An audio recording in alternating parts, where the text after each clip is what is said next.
আজকে 53 বছর হয়েছে, কিন্তু স্বাধীনতার পরে আমরা যাদেরকে ক্ষমতায় নিয়েছিলাম, জনগণ নিজেদের মতামত দিয়ে স্বাধীনভাবে ভোটাধিকার প্রয়োগ করে ক্ষমতায় নিয়েছিল এমন সরকারের সংখ্যা কম। যারা রাজনৈতিক ভাবে যে সমস্ত শক্তি ক্ষমতায় গিয়েছিল, বাংলাদেশের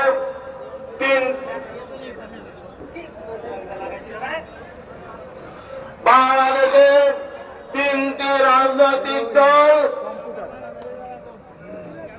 তারা ঘুরে ফিরে বিগত 53 বছর বাংলাদেশ শাসন করেছে।